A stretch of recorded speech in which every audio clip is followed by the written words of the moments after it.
Muy buenos días, bienvenidos a esta conversación con Marina Garcés, un evento del Hey Festival de Arequipa con el apoyo del Grupo Sura.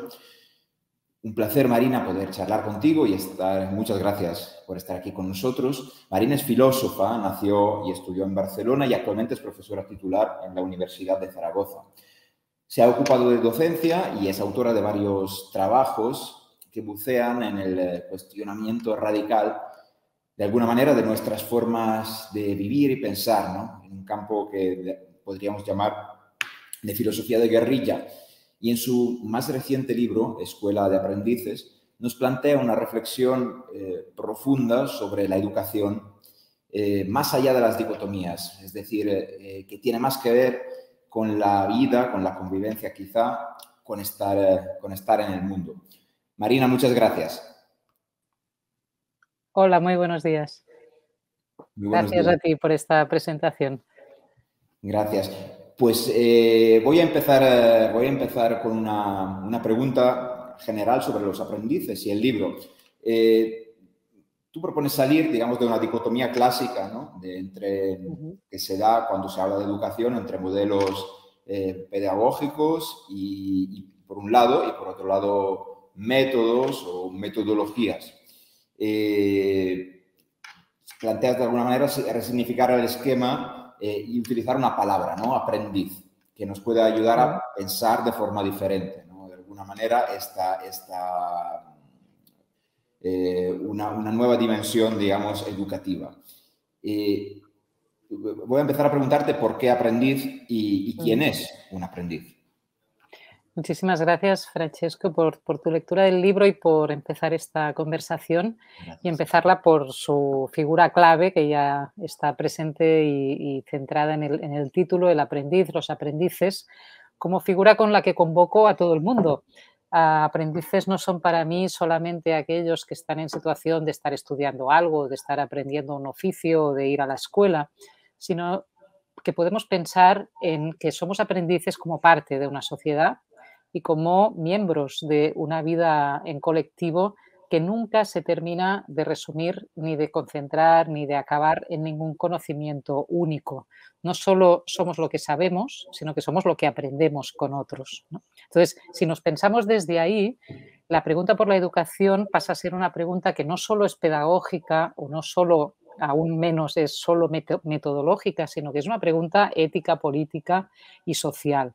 Y es desde ahí que convoco, ¿no? Desde este libro, a ser aprendices entre aprendices, a pensarnos desde ahí y entonces a no delegar solo en manos de educadores o de legisladores la pregunta por la educación, cómo educar, sino hacérnosla en común, ¿no? ¿Cómo queremos ser educados? ¿Cómo queremos ser educados más allá de lo que estudiamos, pero también a través de la educación formal? Muchísimas gracias, Marina. En efecto, pues hablas de un concepto, pues el concepto de alianza, ¿no? Entre los aprendices, que a su vez interpela nociones, digamos, muy importantes como pueden ser el aprecio mutuo, al que te refieres abiertamente, la composición de ideas más allá de la unidad, que remite a cierta idea de diversidad, ¿no? Y en el fondo, pues estás hablando en última instancia, y perdón porque igual el concepto está un poco desgastado, o la palabra, pero estás hablando de convivencia, ¿no? De estar juntos, ¿no? En el mundo. Sí, de hecho, a veces las palabras más desgastadas son las que hay que volver a llenar de vida nueva, ¿no? Y de significados que podamos hacer nuestros. Y precisamente en algún momento del libro defino que aquello que pasa de más importante en la educación, estemos estudiando lo que estemos estudiando, es que al mismo tiempo estamos aprendiendo a vivir juntos y aprendiendo juntos a vivir, porque a vivir nunca sabemos bastante, ¿no? Y no hay nadie que sepa del todo cómo vivir.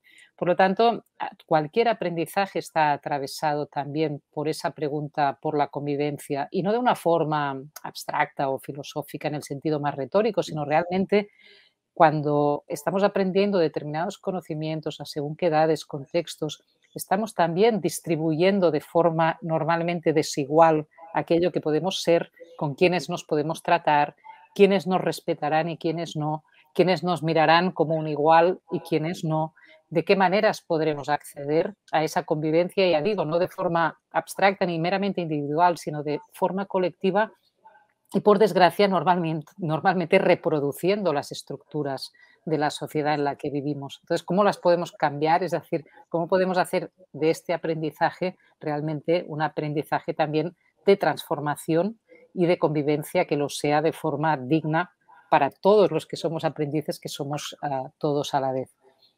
Y el propósito, digamos, es de alguna manera, hablas al final de un concepto clave para toda sociedad, que es y una dicotomía que sufrimos y que vivimos, que es la de igualdad-desigualdad, ¿no? De alguna manera, ¿no? Entonces, pues en el fondo, el propósito o no sé si deliberado o la meta es, digamos, mantener una conversación empezar a mantener una conversación en torno a la desigualdad y convertirnos en aprendices más iguales, ¿no? Entre todos. Exacto. Sí, por eso la figura de la alianza que tú rescatabas Sí. en la pregunta anterior. Es decir, es obvio que vivimos en sociedades que son fruto de una larga historia de individualización, ¿no? De individualismo, de construirnos una mirada sobre el mundo desde el uno mismo en relación a determinadas oportunidades, determinadas condiciones de vida. Y eso nos convierte yo diría, en clientes desiguales, como cuando entramos en una zona comercial, unos van a ir a las tiendas baratas, otros van a ir a las caras y otros ni siquiera podrán pasar porque ya les habrá parado la policía antes de pisar la calle comercial, porque tendrán o color de piel o pintas o maneras de sospechosos, ¿no? Es decir, de no poder pagar, de no poder estar. Por desgracia, el ámbito de la educación también funciona así, a pesar de que tengamos más o menos sistemas públicos, más o menos garantizado el derecho a una educación, ¿no? Igualitaria, en igualdad de derechos y de condiciones. Esto obviamente depende de cada contexto, pero incluso en los mejores contextos donde se ha avanzado más sigue siendo así, ¿no? Entonces, la pregunta por la igualdad, ¿cuál es, no? ¿Qué implica la pregunta hoy por la igualdad educativa en un mundo tan clientelizado, ¿no? Tan competitivo y en el que realmente a lo que normalmente aspiramos es a tener no condiciones de igualdad, sino aquello que llamamos igualdad de oportunidades como si fuéramos jugadores, ¿no? Yo quiero empezar a jugar como los demás, pero quiero llegar más lejos que los otros, ¿no? Entonces, eso es igualdad, pienso que no es igualdad, ¿no? Entonces, yo hablo de esta idea de una alianza, es decir, que la igualdad no es ni la uniformidad en la que se ha soñado algunas veces, ni la competitividad, ni la uniformidad, ni la competitividad son figuras de la igualdad, sino esa alianza posible entre los desiguales, ¿no? El aprendizaje nunca puede ser uniforme porque precisamente es lo que vincula grupos de edad distintos, conocimientos diversos, trayectorias de vida diversas. Es decir, solo aprenderemos algo junto a alguien que sepa algo que no sabemos de algún modo, ¿no? O conjuntamente entre los que no sabemos algo. ¿Cómo hacer de esa desigualdad inicial de toda educación una condición para una igualdad ética, social y política real y no solo formal como tenemos ahora? Y eso pasa para mí por entender la educación como un medio, ¿no? En el que componemos saberes, relaciones y modos de aprecio, ¿no? Y ahí, cuando conjugamos estos tres elementos, es donde podemos estar viendo si todos los recursos materiales, todos los recursos institucionales, pero también toda la cultura y el conocimiento que ponemos a disposición, lo estamos en realidad, digamos, compartimentando o lo estamos compartiendo. Y en el libro mencionas un enunciado en un par de ocasiones, me parece, que me parece muy sugerente y que resume un poquito este discurso y esta tesis, que es aprendo contigo o si tú aprendes conmigo, o viceversa. Pero eso me parece como una premisa fundamental, ¿no? Sí, es como un poco la ley interna, ¿no? O la ley implícita, si es que hubiera alguna ley de esta alianza de los aprendices. Quiero aclarar que en todo momento, quizás se derivaba de lo que he dicho al principio, pero está bien explicitarlo, que entre los aprendices incluyo, por supuesto, a maestros, maestras, profesores. Es decir, que no se trata aquí de borrar la figura del enseñante, del docente, del padre, madre, vecinos, igual, de todas esas figuras que nos enseñan en la vida, sino de incorporarla en la pregunta común por la educación y por el saber, ¿no? Entonces, desde ahí, claro, la cuestión de la alianza es clave, ¿no? Y de qué compromiso está hecha esta alianza. Si estamos hablando de que la educación no es un producto, no es un servicio para mejores o peores clientes, sino que es esa alianza básica a partir de la cual podemos aprender a vivir unos con otros de formas más dignas y más igualitarias. Si esto es así, ¿cuál es el compromiso íntimo, profundo, ¿no? De base de esta relación? Pues esta que tú encontrabas en esta expresión, ¿no? Aprendo contigo si tú aprendes conmigo. Todos sabemos que los mejores profesores que hemos tenido son aquellos que han estado aprendiendo con nosotros eso que enseñan. Y tampoco pueden parecer palabras románticas, pero no lo son. Es una práctica fundamental, ¿no? Solo son buenos maestros quienes aprenden con quienes enseñan. Y no están aprendiendo lo mismo, están aprendiendo a través de una misma situación de aprendizaje, ¿no? O estamos aprendiendo juntos con aquella diversidad de trayectorias y de saberes que componen un aula, pero también un movimiento social y también una vida afectiva, ¿no? Íntima, es decir, todos esos lugares en que nos vinculamos desde ahí. Entonces ahí desigualdad y desigualdad pueden pasar a articular un medio común para una vida más igualitaria. Y lo mencionabas antes como precisión, digamos, pero sí es importante, digamos, en esta alianza, aprendices, ¿no? De alguna manera somos todos, ¿no? Pero sin llegar, digamos, a reflexionar sobre los sistemas educativos, pero sí hay actores sociales especialmente quizás situados en la primera línea, ¿no? Relacionados con la educación, ¿no? Pues los profesores, los alumnos, los padres, los legisladores. ¿Cuál es su importancia y cuáles serían, digamos, estos aprendices que de alguna manera pueden ser guías, ¿no? De cierta forma? Sí, obviamente de esta, digamos, desigualdad de partida y con la que nos tenemos que relacionar es obviamente una desigualdad de responsabilidades, y esa es necesaria. Es decir, no tiene la misma responsabilidad un padre, madre o tutor que un hijo, hija o menor. No tiene la misma responsabilidad profesional un profesor o un maestro que otro miembro de la comunidad de su entorno. Es decir, que igualdad y dignidad no significa igualdad de responsabilidades.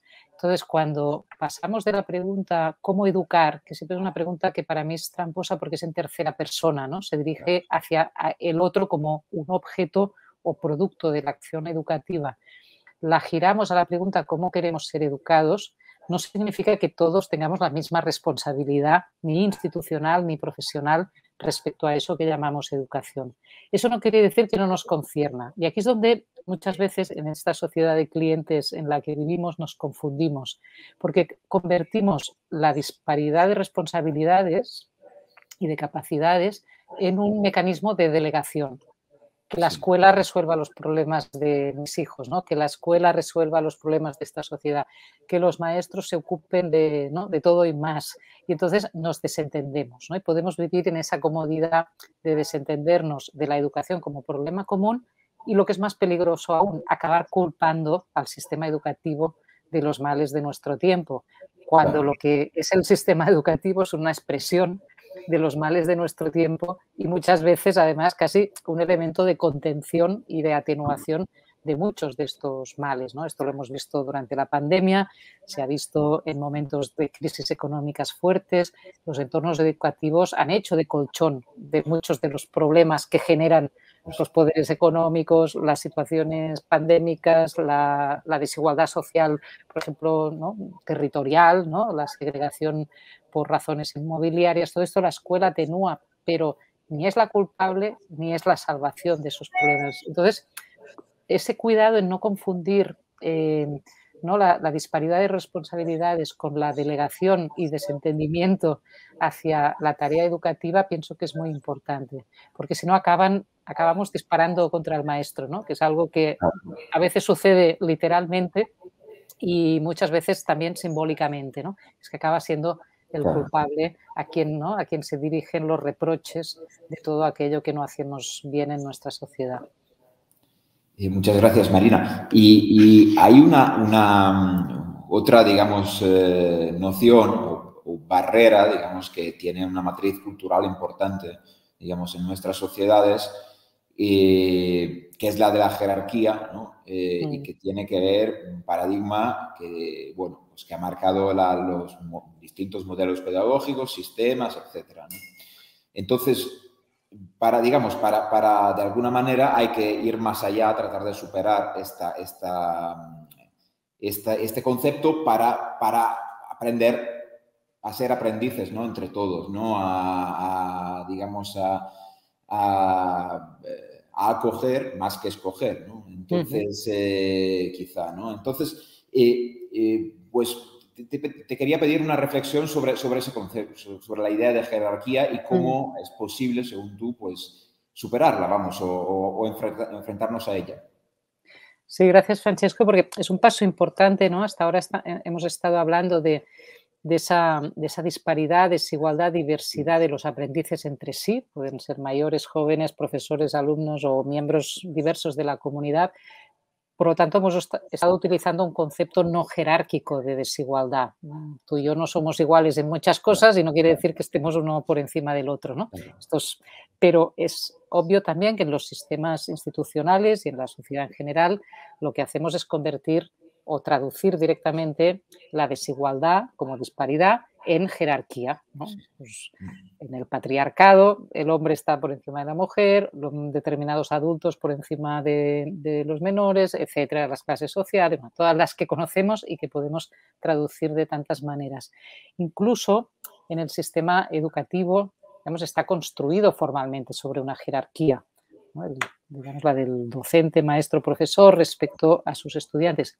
Aún así, muchas de las pedagogías más interesantes, sobre todo de los tiempos de las sociedades modernas hacia aquí, se han construido precisamente desde la pregunta de cómo deshacer esa jerarquía sin convertir la situación educativa en una arbitrariedad, ¿no? Entonces, ahí hay una pregunta que tiene detrás, pienso, una cuestión muy importante, que es la pregunta por la autoridad.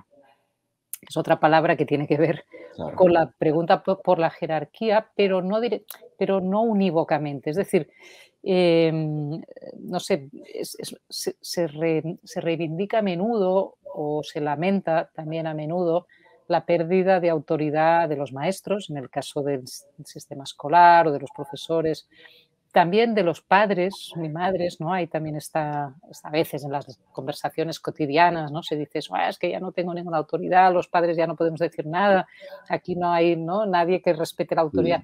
¿Qué es la autoridad, no? Entonces, aquí también es una pregunta por la jerarquía que nos desplaza un poco de la simple constatación formal de cómo se estructura el poder en un determinado sistema educativo, sino quién tiene la autoridad para decir qué. No, esta es otra pregunta, ¿no? Y a veces no está en el cargo o no está en la posición que se ocupa en ese lugar. Está en la relación con el saber, está en la relación con el conocimiento. ¿Tiene más autoridad quien más sabe? No. Sabemos que en nuestra sociedad esto no es muy así. Normalmente quien más sabe no es quien más autoridad tiene. Pero entonces, a mí me alarma un poco a veces que desde posiciones incluso críticas con el poder se está reivindicando de forma muy fuerte el concepto de autoridad, ¿no? Y como si hubiera una autoridad libre de poder, una autoridad que no ejercerá su poder, ¿no? Como si hubiera una autoridad tan pura de poder que puede ser... Y sí que hay figuras que les podemos dar esta connotación, si imaginamos, pues, que sé, las personas mayores que saben determinadas cosas y les damos la autoridad de podernos guiar. Bueno, aquí estaríamos de acuerdo, ¿no? O determinadas... Pero, claro, los contextos sociales son más complejos, ¿no? Y menos puros y menos románticos. Entonces, yo pienso que me interesan más las figuras que se derivan de la construcción de formas de aprecio mutuo Es decir, ¿qué puedo apreciar yo de ti o de vosotros o de un determinado contexto de aprendizaje que me hace apreciable también para, ¿no? Para esta relación, que no tanto el reconocimiento de la autoridad, ¿no? Y más en un mundo tan cambiante como el nuestro, donde las autoridades cambian de, ¿no? de forma absolutamente arbitraria de valor en todo momento. ¿Qué nos da valor unos con otros y unos hacia otros, ¿no? Quizás la pregunta que deshace para mí de forma más clara la tentación de la jerarquía. Y todas estas preguntas, en el fondo, pues, digamos, para su no puesta en práctica, pero acercamiento, digamos, a una realidad, ¿no? en materia de educación, necesita que se empiece a pensar de forma distinta, no solo desde el punto de vista de la mayoría de los aprendices, sino de quienes tienen responsabilidades, ¿no? Pues administrativas, burocráticas, legislativas.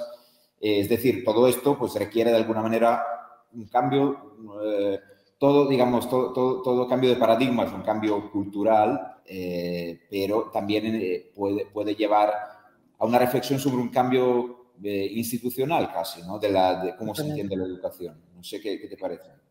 Claro, tenemos que pensar que todas estas relaciones posibles entre los aprendices que estamos aquí, digamos, tratando de forma muy sutil, se tienen que organizar en el día a día de las sociedades, de la vida social y política, bajo formas institucionales y en algunos casos parainstitucionales, pero hay un eje vertebrador, que no es el único, pero yo pienso que la educación no solo pasa en la escuela, ni mucho menos, pero bueno, hay una institución central que nos hemos inventado a lo largo de la historia, ¿no? Las sociedades humanas, que es no solo la escuela, sino que además implica la obligatoriedad de ir a la escuela para determinadas edades o grupos de edad, ¿no? Esto por lo menos en gran parte de las sociedades del mundo. Claro, es una institución muy fuerte, ¿no? Si la pensamos bien, el Estado tiene pocas, digamos, yo diría que pagar impuestos y llevar a los menores a la escuela son las dos obligaciones más extremas que nos definen como parte, ¿no? de la sociedad y como miembros de un Estado de derecho. Entonces, claro, esto ya sabemos que no, digamos, sobre todo la primera no la respeta todo el mundo y hay unos que la pueden ser, pero la de la escuela es más difícil de saltársela, aunque también hay maneras privadas y poco ¿no? compartidas de incluso de cumplir con esa obligatoriedad. Pero estamos hablando de una institución muy fuerte. Por lo tanto, las leyes educativas están en el centro de la vida política necesariamente, incluso muchas veces de manera perversa, ¿no? Porque se acaban convirtiendo en el arma arrojadiza muchas veces de la vida política, en vez de ser un centro cuidado, ¿no? por todas las fuerzas políticas de lo que sería realmente dar forma legal y legalizada y regulativa a la educación en nuestra sociedad. Claro, cuando tenemos países, yo hablo desde el caso español, ¿no? donde casi cada gobierno hace su ley de educación, tenemos un problema. Es decir, no puede ser un producto. Hablábamos antes de la educación como un producto, pues quizá las leyes de educación también se han convertido en un producto político, ¿no? Entonces, cuando una ley de educación es un producto político y no un proyecto político de base y de larga duración y de consenso, que consenso implica disputa, el consenso no es falsear los acuerdos, es algo que pueda estar siempre en discusión, pero siempre como, ¿no? como realmente un objeto y una cuestión de trabajo del conjunto de la sociedad. Aquí tenemos realmente un problema que, bueno, se ha señalado muchas veces, pero realmente cuesta mucho de resolver. La educación da mucho poder. Esto lo tenemos que tener muy claro. Aunque después ¿no?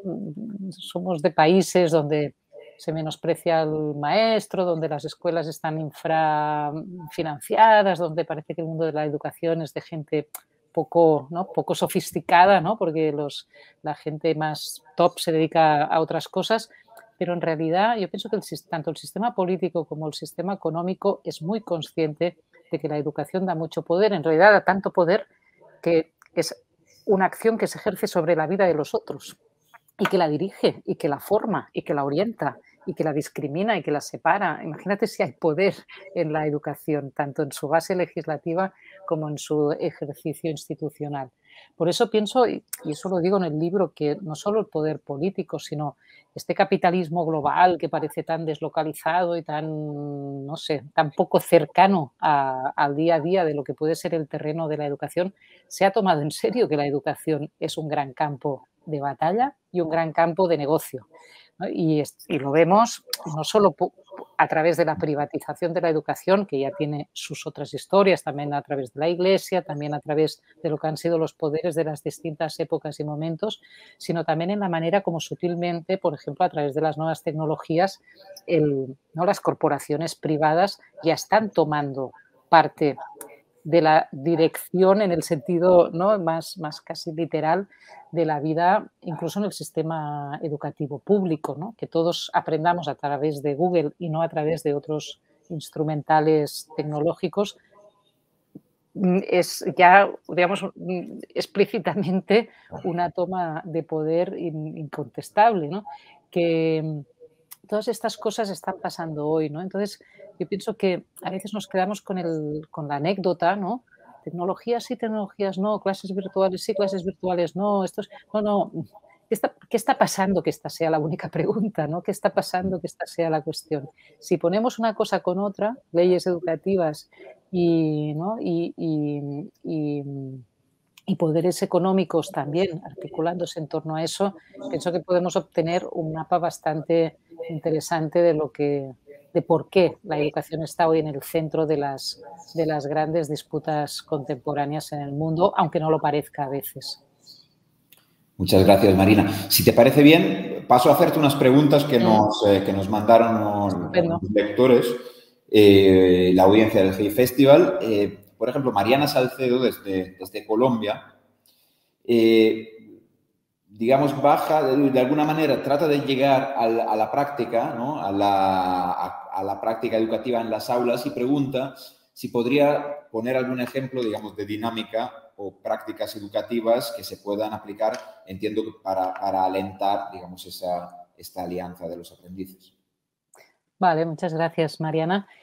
Yo pienso que tenemos muchísimas. Ahora hemos hecho un retrato así un poco crudo de cómo, ¿no? De la relación entre los poderes de nuestro tiempo y el ámbito de la educación, pero al mismo tiempo pienso que la historia de la pedagogía y la historia de la educación es precisamente uno de los campos sociales donde tenemos más riqueza de corrientes pedagógicas, de proyectos, de formas de tanto de invención y de creación como de lucha y de transformación.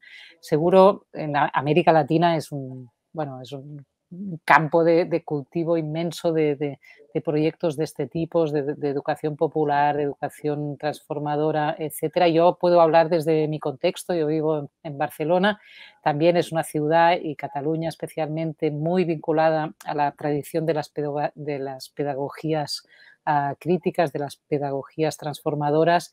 Y no sé, por ejemplo, se me ocurre un proyecto muy concreto, pero es que es uno entre miles, ¿no? Que hay aquí en mi ciudad, que se llama el Xanfrà. Xanfrà es como una esquina, es un lugar de cruce, donde se cruza la gente en la esquina, ¿no?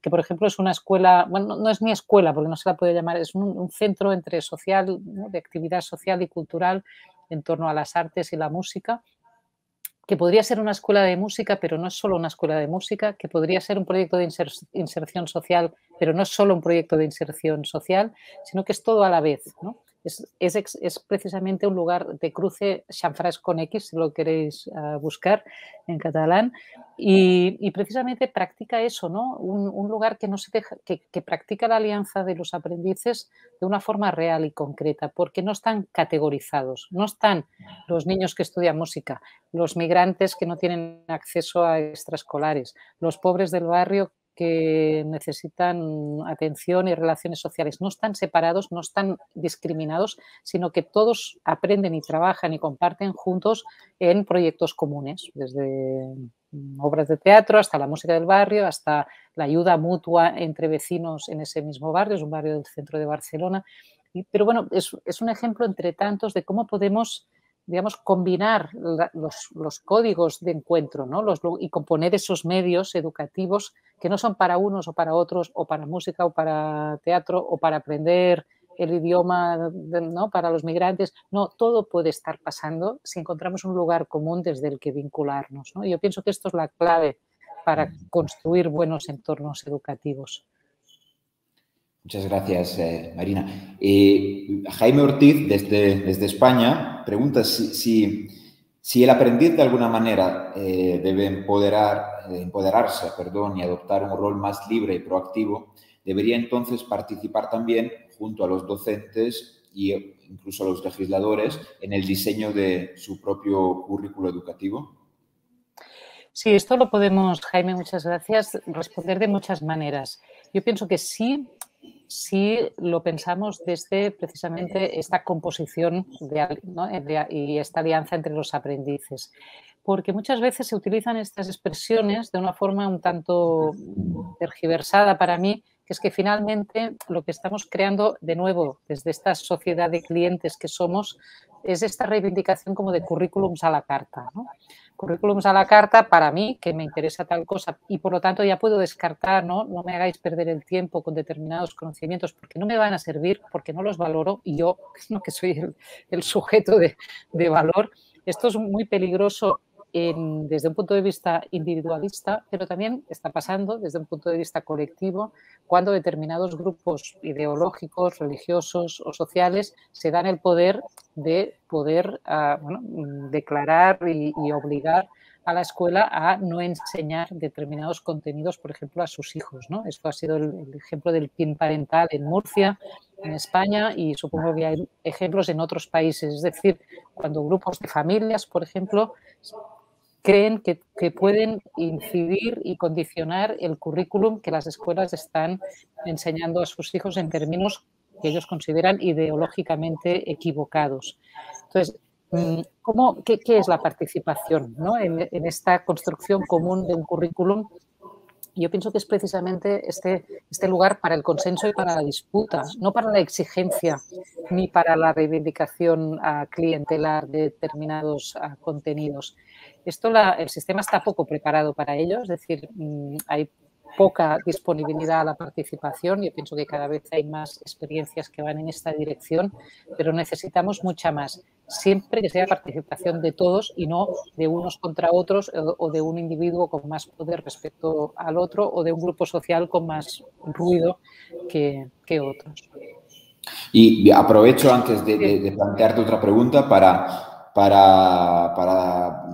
preguntarte si cuán preocupante ves, ahora que has mencionado el episodio del PIN parental, ¿no? En términos generales, cuán preocupante es pues que haya grupos, de alguna manera, que son ruidosos, pues, pero que sí tienen presencia pues en las dinámicas, digamos, políticas y sociales, pues que planteen de alguna manera pues una educación o no lo quiero llamar ni modelo, bueno, no lo sé, pero algo excluyente, ¿no? Que quieran, digamos, bueno, que se aferran a la exclusión de alguna manera, ¿no? En el concepto de la educación, en la idea en el terreno de la educación más bien. Y eso, bueno, también en otros terrenos, ¿no? Pero, ¿cuán preocupante, o sea, te parecen una anécdota? No, para nada. No me parece, aunque, digamos, numéricamente, ¿no?, en su extensión no sean fenómenos que estén, digamos, marcando la agenda de la sociedad entera. Como siempre, estos fenómenos, aunque sean, digamos, puntuales, son sintomáticos, ¿no?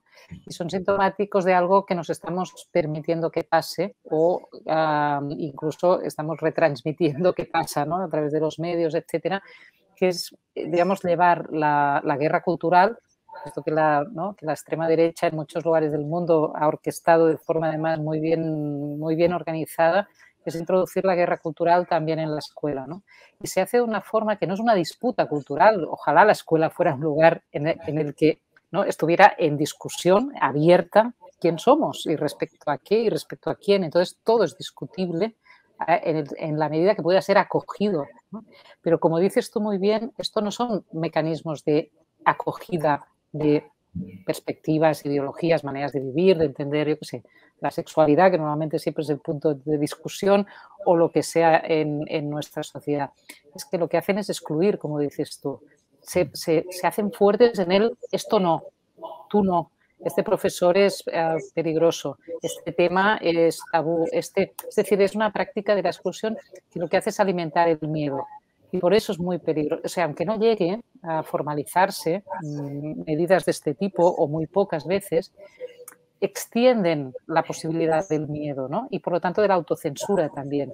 Que es que los maestros empiezan a pensar, bueno, es que si toco estos temas voy a tener problemas, porque me van a salir por ahí, porque quizá no estaré entrando en un tema incómodo. Entonces, esto va autorreduciendo, antes de autocensurando, pero al final es autocensura también, esta posibilidad de encontrarnos libremente, incluso en la disonancia, en el disenso, en la incomodidad, ¿no? Yo pienso que la escuela tiene que ser un espacio de acogida, pero de acogida en lo incómodo, en lo que nos hace extraños. Si fuéramos a escuelas o a lugares de escuelas en el sentido más amplio, donde todos fueran como nosotros y solo hablaran como nuestras familias y como nuestros entornos más inmediatos, bueno, pues no habría nada que aprender en el sentido más profundo de la palabra, ¿no? No tendríamos recorrido posible con los otros. Y hablábamos al principio de convivencia. Convivir es esto.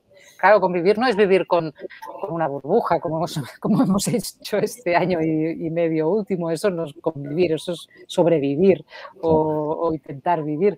Pero convivir es no escoger, es no poder escoger con quienes vivimos. Esto es una sociedad abierta y una sociedad expuesta y una sociedad libre, y por lo tanto tener que construir los modos de estar juntos. Si partimos de la exclusión o del miedo a resultar excluidos si tocamos determinadas cuestiones o hacemos determinados comportamientos, ahí se rompe el pacto, ¿no?, de esta escuela de aprendices.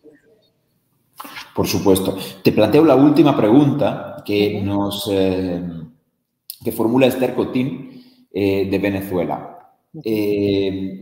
Pregunta Esther, si el aprendizaje solo se da en la medida en que se consigue una bidireccionalidad entre el docente y el aprendiz, ¿qué papel juega entonces el proceso de evaluación o seguimiento del alumnado? Es decir, una pregunta, vamos, que de alguna manera se refiere a la rutina, interpela la rutina, ¿no?, que luego en la educación es tan importante. Perfecto. Muchas gracias, Esther. Claro, yo pienso que ha quedado bastante claro que bidireccionalidad no quiere decir que nos esté pasando lo mismo en una situación de aprendizaje, si somos maestros o estudiantes, o si somos padres o hijos, o si somos, es decir, en esa disparidad de posiciones, digamos, el pacto, ese pacto profundo de aprendo contigo si tú aprendes conmigo, es común. Lo que está pasando no es exactamente lo mismo en cada caso, ¿no? Entonces, ¿qué papel juega ahí la evaluación? Yo pienso que es muy importante. Otra cosa es cómo se haga, ¿no? Entonces, tenemos mecanismos de evaluación de muchos tipos, históricamente hablando, y quizá ahora además los combinamos todos y tenemos desde métodos muy rígidos de evaluación, seguimos haciendo exámenes de selectividad, seguimos poniendo puntitos arriba, puntitos abajo para cosas que resultan absolutamente arbitrarias, pero también tenemos y hemos desarrollado muchos otros modos de evaluar en el sentido más cualitativo de la palabra, ¿no? Es decir, ¿qué está pasando? Podemos darnos la ocasión de ver qué pasa con eso que aprendemos, ¿no?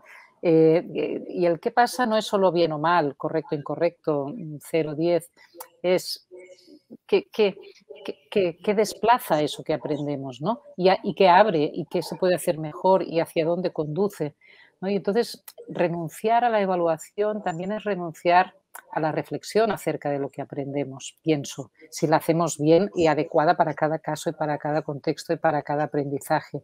La palabra examen está muy denostada porque todos hemos sufrido exámenes muy mal planteados y muy violentos y muy angustiosos, pero es una palabra bonita, ¿no? Es examinar en el sentido no de castigar, sino de ir, de investigar, ¿no? De poder reflexionar, de poder mirar de otro modo aquello que hacemos y aquello que sabemos, ¿no? Mirar en este sentido también de tener curiosidad y poder, digamos, reflexionar más de cerca acerca de lo que estamos aprendiendo. exámenes así, evaluaciones así, pienso que son muy útiles. Y por lo tanto también nos permiten romper la dicotomía entre estas falsas preguntas, examen sí, examen no, evaluación no, evaluación, notas sí, notas no. Bueno, depende de cómo, en el sentido de que realmente nos esté dando esa ocasión para reflexionar y mejorar nuestros propios aprendizajes. Marina, muchísimas gracias. No te quitamos más tiempo. Yo les recomiendo que lean La Escuela de los Aprendices y también los anteriores trabajos de Marina Garcés, que es filósofa, profesora de filosofía en la Universidad de Zaragoza. Y en la formada... Universitat Oberta de Cataluña, que antes ya ha habido un cambio aquí, ha habido un cambio de universidad. Muy bien. Ahora estoy en la Universitat Oberta de Cataluña.